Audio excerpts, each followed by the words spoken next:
Good morning, dear students. I think we started this fifth lesson, that is capital market, and in previous class we learned the meaning, definition, then characteristics of capital market, then kinds of capital market, and also the growth and evaluation of capital market. And in today's class we are going to discuss about the functions and importance of capital market. Yes, in this, the first point is savings and capital formation. That is, capital market is helpful in the saving and for also capital formation in the companies and private sectors also. So, first point is, in capital market, various types of securities help to mobilize savings from various sectors of population. So first பாயிண்டில் என்ன சொல்லியிருக்காங்க, நிறைய types of செக்யூரிட்டிஸ்னால் என்னென்னு நமக்கு தெரியும். Shares, debentures, bonds, அது எல்லாமே ஒரு இடத்துல சேவ் ஆகுது. அந்த செக்யூரிட்டிஸ் மூலமாக கேபிட்டல் மார்க்கெட்டில் மணி ரேஸ் பண்ணிக்க முடியும். யாரெல்லாம் ரேஸ் பண்ணிக்க முடியும்? அவங்க தான் வேரியஸ் செக்டார்ஸ் ஆஃப் பாப்புலேஷன். அப்படின்றது யார்? இண்டிவிஜுவல் பர்சன்ஸ், கார்ப்பரேட்ஸ், கவர்மெண்ட்ஸ், அவங்க எல்லாம் தான் பாப்புலேஷன் அப்படின்னு மென்ஷன் பண்ணியிருக்காங்க. ஸோ இவங்க எல்லாமே கேபிட்டல் மார்க்கெட்டோட ஹெல்ப் மூலமாக சேவிங்ஸ் வச்சுருக்க பீப்புள்கிட்ட இருந்து செக்யூரிட்டிஸ் மூலமாகவும் மணி ரேஸ் பண்ணிக்கலாம்.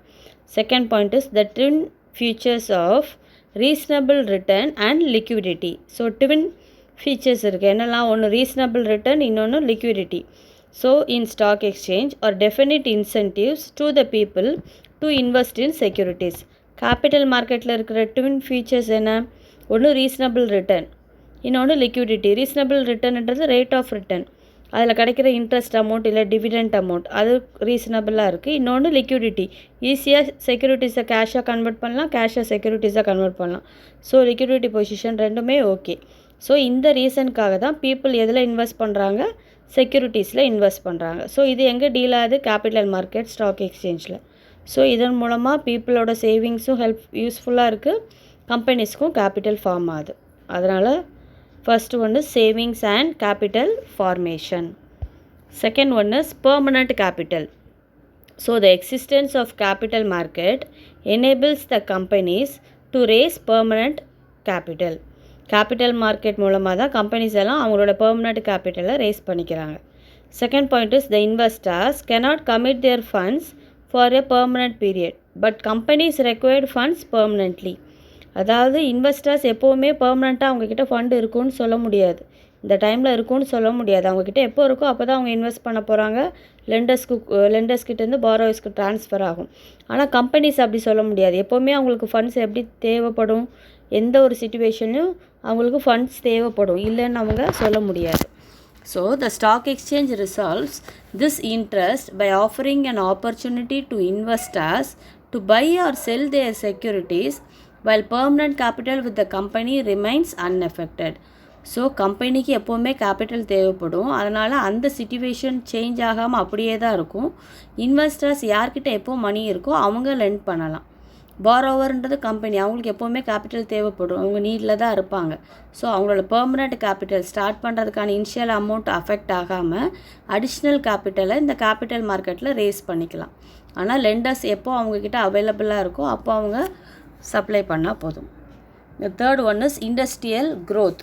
So the stock exchange is a capital market through which resources are transferred to the industrial sector of the economy. Here the stock exchange is said to be a central market because the resources are transferred to industrial sector also.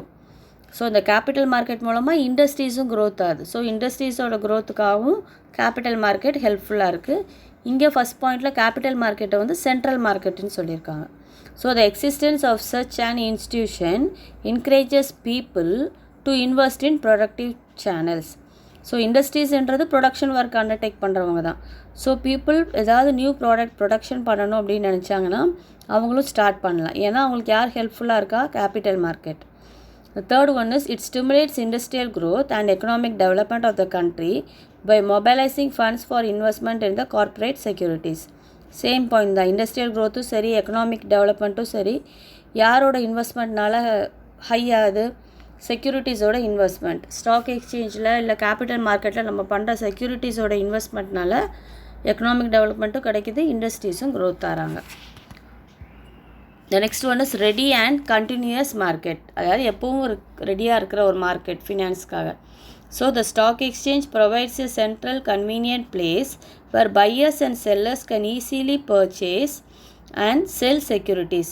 அதாவது stock exchange வந்து பையர்ஸ்க்கும் சரி செல்லர்ஸ்க்கும் சரி ஈஸியாக ஷேர்ஸை purchasing and selling பண்ணுறதுக்கான ஒரு பிளேஸாக அவைலபிளாக இருக்குது. So easy marketability makes investment in securities more liquid as compared to other assets. So stock exchange உங்களுக்கு ஹெல்ப்ஃபுல்லாக இருக்கிறனால அது லிக்விடிட்டி பொசிஷனும் ஓகேவாக இருக்குது. அதாவது எப்போனாலும் ஷேர்ஸை கேஷாக கன்வெர்ட் பண்ணுற அந்த பொசிஷனும் ஓகேவாக இருக்கனால பீப்புள்ஸை வந்து மோஸ்ட்லி எதில் இன்வெஸ்ட்மெண்ட் பண்ண சொல்லி ஸ்டிமுலேட் பண்ணுறாங்க, தூண்டுறாங்க, செக்யூரிட்டிஸில். எஸ், அதனால் இது ரெடி அண்ட் கண்டினியூஸ் மார்க்கெட். இந்த 5th point is reliable guide to performance. இந்த ஹெட்டிங்லேயே அப்படி ஸ்டார்ட் ஆகும். The capital market serves as a reliable guide to the performance and financial position of corporate and thereby promotes efficiency. Capital market வந்து reliable கைடாக இருக்காங்க. Reliable கைட்னா நம்பிக்கையாக இருக்கிறவங்க, ரொம்ப ட்ரஸ்ட்ஃபுல்லான ஒரு பர்சன். ஸோ அவங்க நம்பிக்கையான ஒரு பர்சனாக இருக்கிறதுனால அவங்களோட பெர்ஃபார்மன்ஸும் குட்டாக இருக்கிறதுனால அவங்களோட பெர்ஃபார்மன்ஸ் அண்ட் அவங்களோட நம்பிக்கையை வச்சு financial position of the companies, கார்ப்பரேட்ன்றது கம்பெனிஸ், அவங்களுடைய கம்பெனிஸோட ஃபினான்ஷியல் பொசிஷனை இம்ப்ரூவ் பண்ணிக்கலாம். So that is the 5th point. 6th point is proper channelization of funds. அந்த ஃபண்ட்ஸை ப்ராப்பராக சேனலைஸ் பண்ணணும், அதாவது ப்ராப்பராக இன்வெஸ்ட் பண்ணணும். So the prevailing market price of a security and relative yield are the guiding factors for the people to channelize their funds in a particular company. The prevailing market price of securities அப்படின்னா இங்கே இருக்கிற செக்யூரிட்டியோட ப்ரைஸும் relative ஈல்டுன்றது அவங்களுக்கு கிடைக்கிற interest. So செக்யூரிட்டிஸோட price அதுலேருந்து வர interest, இந்த 2 factors மூலமாக தான் பீப்புள் அவங்களுடைய ஃபண்ட்ஸை, பப்ளிக் பர்சன்ஸ் அவங்களுடைய ஃபண்ட்ஸை பர்டிகுலர் கம்பெனியில் இன்வெஸ்ட் பண்ண முடியுது. ஸோ இந்த ப்ரைஸ் ஆஃப் செக்யூரிட்டிஸும் அதுலேருந்து வர இன்ட்ரெஸ்ட்டும் தான் பப்ளிக் பர்சன்ஸ்க்கு ஹெல்ப்ஃபுல்லாக இருக்குது. So this ensures effective utilisation of funds in the public interest. Next point is provision of variety of services. வேறு என்ன சர்வீசஸ் பண்ணுறாங்க? The financial institutions functioning in the capital market provide a variety of services. நிறைய service work பண்ணுறாங்க. என்ன பண்ணுறாங்கன்னா granting of long term and medium term loans to entrepreneurs. Capital மார்க்கெட்ன்றதுனால mostly long term தான் provide பண்ணுவாங்க. Entrepreneurs யாருன்னு நமக்கு தெரியும். Then provision of underwriting facilities. அண்டர் ரைட்டிங்னா என்னென்னு ஏற்கனவே ஸ்டாக் எக்ஸ்சேஞ்சில் பார்த்துருக்கோம். அதாவது ஷேர்ஸ் சேல் பண்ணுறேன்னு நம்ம அக்செப்ட் பண்ணிக்கிட்டோம் அப்படின்னா பண்ணி கொடுத்துடணும், எல்லாமே சேல் பண்ணணும். அப்படி பண்ண முடியல அப்படின்னா நம்மளே அந்த ஷேர்ஸ் எடுத்துக்கணும். அதுதான் underwriting process. Then assistance in promotion of கம்பெனிஸோட ப்ரொமோஷனுக்கு ஹெல்ப் பண்ணுறாங்க. Next is participation in equity capital and giving expert advice. Equity shares வாங்குறதுக்கும் ஹெல்ப் பண்ணுறாங்க. அப்புறம் எக்ஸ்பர்ட் பர்சன்ஸ், செக்யூரிட்டிஸில் டீல் ஆகிற எக்ஸ்பர்ட்ஸ் பர்சனோட அட்வைஸும் கிடைக்கிது. ஸோ இது எல்லா சர்வீசஸும் யார் பண்ணுறா? Capital market. அதாவது பையிங் அண்ட் செல்லிங் மட்டும் இல்லாமல் இந்த சர்வீசஸும் பண்ணுறாங்க. Next one is development of backward areas. இது ரொம்ப ஈஸி, ஹெட்டிங்லேயே நீ அண்டர்ஸ்டாண்ட் பண்ணிடலாம். பேக்வர்ட் ஏரியாஸோட டெவலப்மெண்ட்டுக்கு கேபிட்டல் மார்க்கெட் ஹெல்ப்ஃபுல்லாக இருக்காங்க. So capital market provide funds for the projects in backward areas. Backward ஏரியாவில் இருக்கிற ப்ராஜெக்ட் ஒர்க், நியூ டெவலப்மெண்ட் ஒர்க்குக்காகவும் இவங்க ஃபண்ட்ஸ் ப்ரொவைட் பண்ணுறாங்க. Second point, this facilitates economic development of backward areas. Again அதே தான், பேக்வர்ட் ஏரியாவோட எக்கனாமிக் டெவலப்மெண்ட்டுக்கும் ஹெல்ப்ஃபுல்லாக இருக்காங்க. Third point is long term funds are also provided for development projects in backward and rural areas. So third பாயிண்டில் backward and rural ஏரியாஸ்க்கு long term ஃபண்ட்ஸும் கொடுக்குறாங்க அவங்களோட development. So capital market backward ஏரியாஸில் economic development, funds, projects, long term funds இது எல்லாத்துக்குமே ஹெல்ப்ஃபுல்லாக இருக்காங்க. 9th point is foreign capital.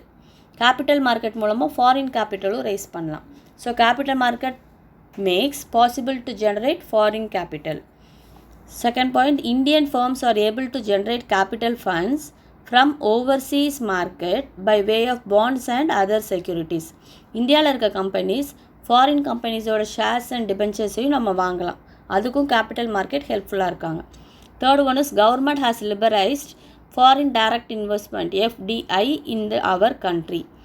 அதாவது ஃபாரின் டைரக்ட் இன்வெஸ்ட்மெண்ட்னா என்னென்னு 11th ஸ்டாண்டர்ட் காமர்ஸில் ஆல்ரெடி படிச்சிருக்கோம். ஸோ ஃபாரின் கம்பெனிஸில் இன்வெஸ்ட் பண்ணுறது, அவங்களோட ஷேர்ஸை நம்ம வாங்கலாம், அதுதான் ஃபாரின் டைரக்ட் இன்வெஸ்ட்மெண்ட். இதை பற்றி டீட்டெயிலாக நம்ம ஏற்கனவே படிச்சிருக்கோம். ஸோ கவர்மெண்ட் ஹேஸ் லிபரலைஸ்ட் அப்படின்னா கவர்மெண்ட் வந்து தாராளம் பண்ணிட்டாங்க. நம்ம கண்ட்ரியோட ஷேர்ஸ் செக்யூரிட்டிஸ் மட்டும் இல்லாமல் ஃபாரின் கண்ட்ரிலையும் நம்ம ஷேர்ஸ் அண்ட் டிபென்ச்சர்ஸ் பர்ச்சேஸ் பண்ணலாம். ஸோ அதனால தான் நம்ம கேபிட்டல் மார்க்கெட்டில் ஃபாரின் கேபிட்டல் ரைஸ் பண்ணிக்கிறோம். So this not only brings in foreign capital மட்டும் இதன் மூலமாக வரல, வேறு என்ன கிடைக்குது, but also foreign technology which is important for economic development of the country. So foreign capital நம்ம வாங்கும்போது வெறும் கேபிட்டல் அதாவது ஷேர்ஸாக மட்டும் இல்லாமல் அவங்களோட டெக்னாலஜியும் நம்ம தெரிஞ்சுக்கிறோம். ஸோ அவங்க டெக்னாலஜிஸும் நம்ம கண்ட்ரிக்கு ஹெல்ப்ஃபுல்லாக இருக்குது. ஆனால் இப்போது ஃபாரின் கண்ட்ரிஸே வேண்டாம் இல்லை. Next one is easy liquidity. With the help of secondary market, investors can sell off their holdings and convert them into liquid cash. Liquidity ஏற்கனவே நமக்கு தெரியும். ஸோ செகண்டரி மார்க்கெட் இருக்கிறதுனால ப்ரைமரி மார்க்கெட்டில் வாங்கின ஷேர்ஸு இன்வெஸ்டர்ஸ்க்கு சாட்டிஸ்ஃபைடு இல்லைனா உடனே நெக்ஸ்ட் பர்சனுக்கு sale ஆக போகுது. அப்போது அது செகண்டரி மார்க்கெட் ஆகிடும். அதனால் ஈஸியாக செக்யூரிட்டிஸை கொடுத்துட்டு கேஷ் கன்வெர்ட் பண்ணிக்கலாம். So commercial banks allow investors to withdraw their deposits as and when they are in need of funds.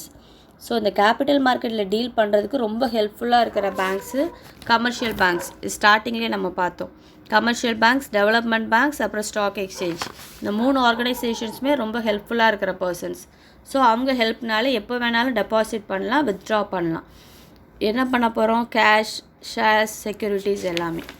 So that is known as easy liquidity. So these are the functions and importance of capital market. Yes children, in today's class we discussed about functions and importance of capital market. This is your short answer second question and long answer also second question. You have to study 10 points for long answer. From that for short answer you can write any 3 points. Very important question. So today your homework is this functions and importance of capital market. Today you study 5 questions and tomorrow you study next 5 points. So today 5 points and tomorrow 5 points. Thank you children.